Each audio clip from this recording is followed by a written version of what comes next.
Nama saya Wirawan Wahab. Saya Elnis Anastasia Ondra. Saya Eka Puralaya.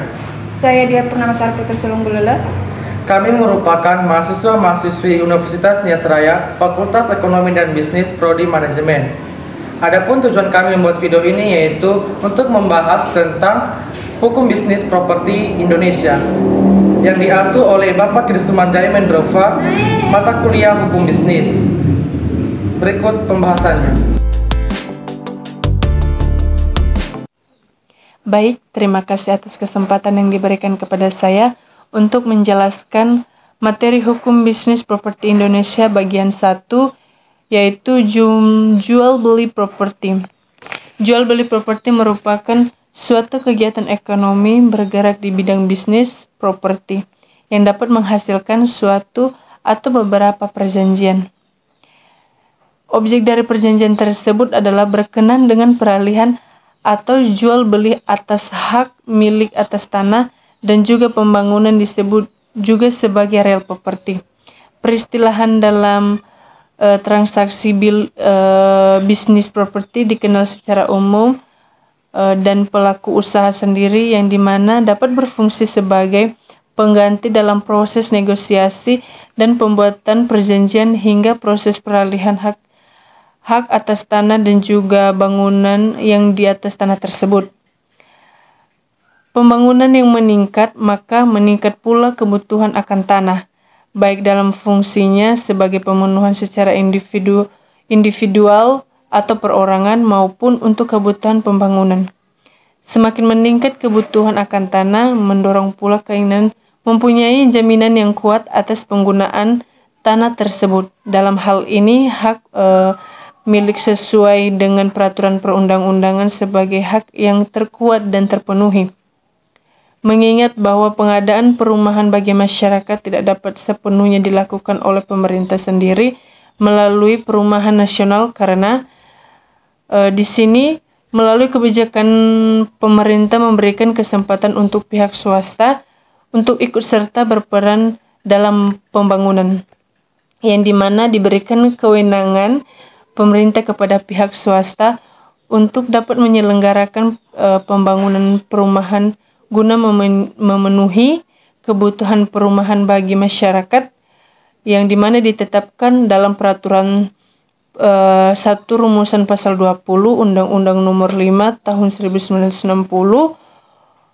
tentang peraturan dasar pokok-pokok pemerintah, yang menyatakan bahwa pemerintahan dalam suatu cara atau salah satu cara untuk mengatasi kesulitan perumahan dewasa ini adalah menambah jumlah perumahan yang ada dengan membuka kesempatan membangun seluas-luasnya bagi setiap warga negara dan badan swasta.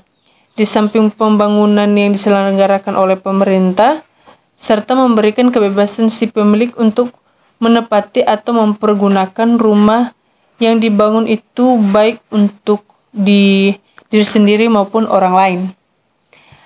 Selanjutnya, dalam Undang-Undang Nomor 1 Tahun 2011 tentang perumahan dan pemukiman juga menyebutkan dalam bab 2 pasal 2 yang menyebutkan bahwa orang atau badan yang membangun rumah atau perumahan wajib mengikuti asas dan tujuan ruang lingkup dan berasaskan, yang dimana yaitu yang pertama itu kesehatan, kedua keadilan dan penerapan, kedua kenasionalan, keempat keefisienan dan pemanfaatan, kelima keterjangkauan dan kemudahan, keenam kemandirian dan kemanfaatan, ketujuh kemitraan, kedelapan keserasian dan keseimbangan, kesembilan keterpaduan, kesepuluh kesehatan, kesebelas kelestarian dan berkelanjutan,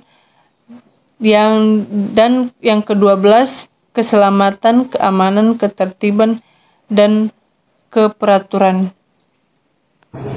Baik, saya akan melanjutkan pembahasan kami mengenai pelaku bisnis properti, yang dimana pelaku bisnis properti adalah pengembangan atau pembangunan developer properti secara perorangan atau secara efektif, tetapi secara lazim adalah pembangunan rumah atau rumah toko, rumah kantor yang dilaksanakan oleh perusahaan.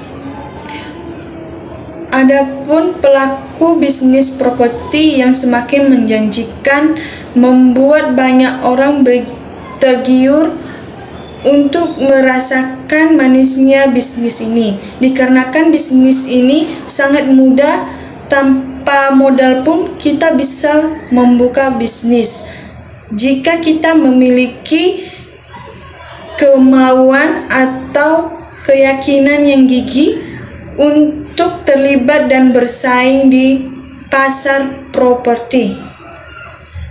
Ada juga saat bisnis properti ini sangat dikuasai oleh profesional yang memang betul-betul menguasai strategis dan teknik marketing.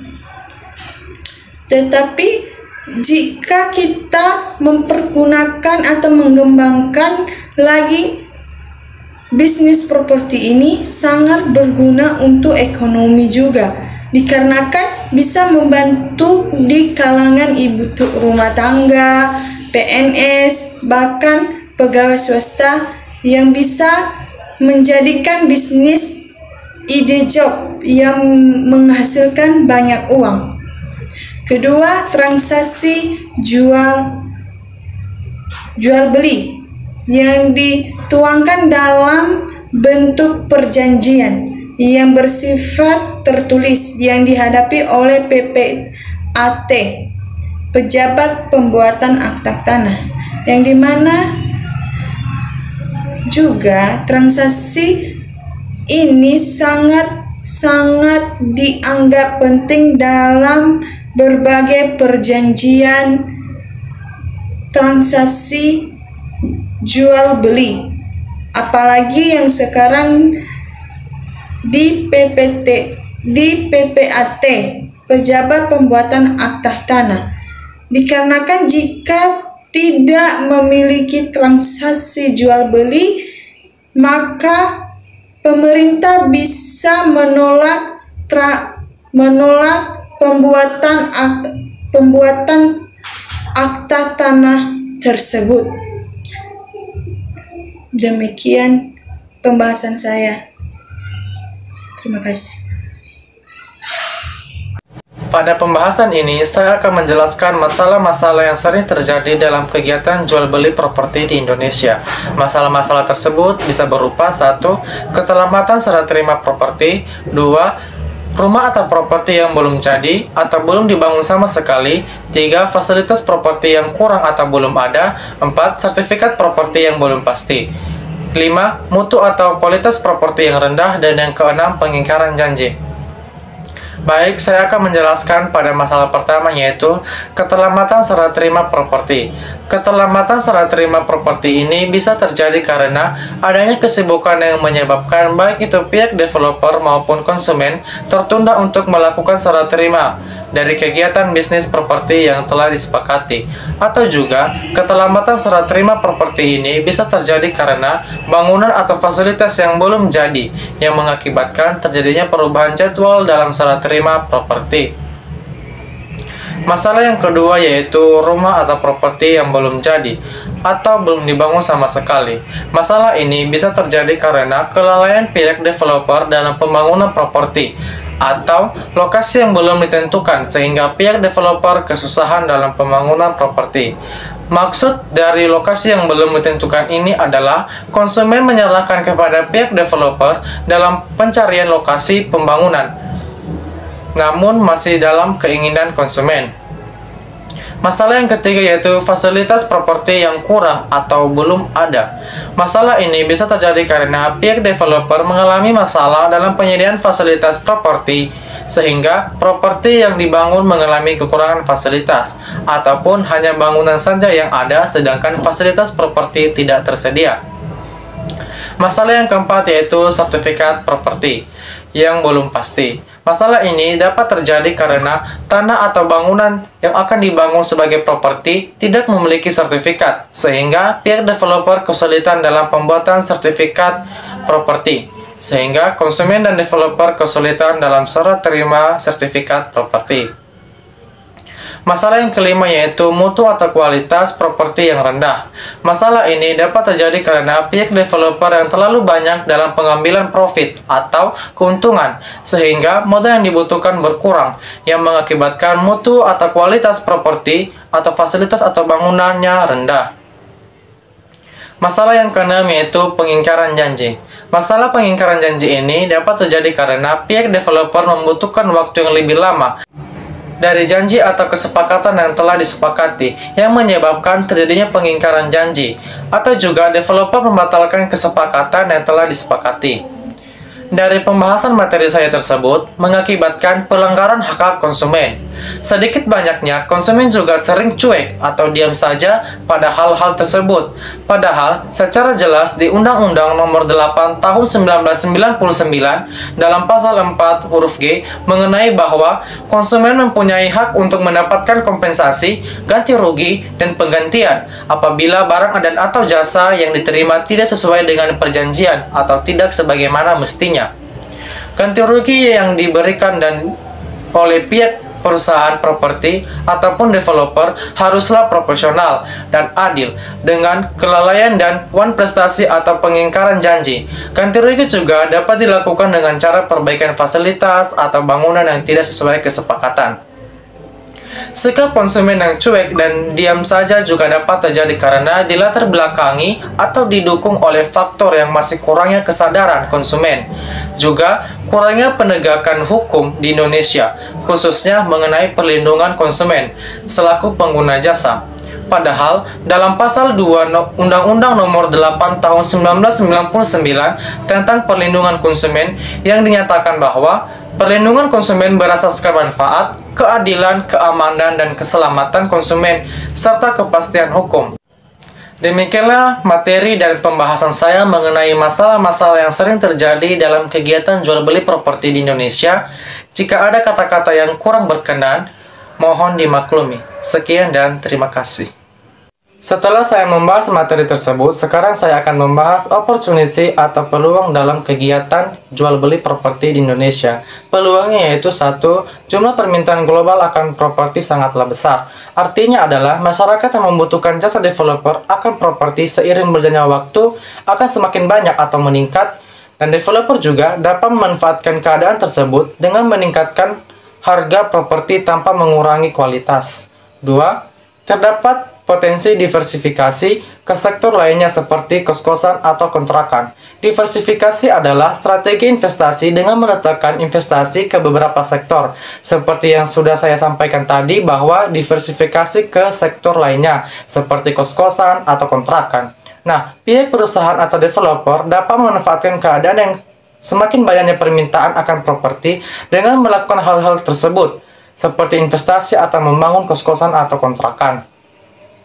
Setelah membahas peluangnya, maka sekarang saya akan membahas tentang strategi trade atau strategi yang menggunakan kekuatan untuk menghindari ancaman, yaitu perusahaan atau developer dapat menurunkan penjualan selama resesi agar tidak mengalami kerugian atau meminimalisir kerugian. Maksudnya adalah selama masa di mana perekonomian suatu negara, khususnya Indonesia, saya mengatakan Indonesia dikarenakan sesuai dengan judul pembahasan saya yaitu jual beli properti di Indonesia. Khususnya Indonesia mengalami penurunan ekonomi, maka developer dapat mengurangi penjualan agar tidak atau meminimalisir kerugian. Sekian dari pembahasan saya, jika ada kata-kata yang kurang berkenan mohon dimaklumi. Sekian dan terima kasih. Metode penelitian adalah cara ilmiah untuk mendapatkan data dengan tujuan dan kegunaan tertentu. 1. Jenis-jenis penelitian ada 3 yaitu kuantitatif, eksperimen, campuran. Penelitian kuantitatif adalah penelitian yang bersifat deskriptif dan cenderung menggunakan analisis. Metode penelitian eksperimen adalah suatu set tindakan dan pengamatan yang dilakukan untuk mengecek atau menyalahkan hipotesis atau mengenali hubungan sebab akibat antara gejala. Metode penelitian campuran adalah metode penelitian yang menggabungkan atau mengasosiasikan bentuk kualitatif dan kuantitatif. Baik, masuk kita di bagian nomor 5. Data dan sumber data. Data primer dan data sekunder adalah data yang diperoleh secara langsung dari narasumber, developer, atau pengembangan perumahan dan konsumen.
Demikianlah materi pembahasan yang bisa kami sampaikan. Jika ada kata-kata yang kurang berkenan, mohon dimaklumi. Sekian dan terima kasih. Ya.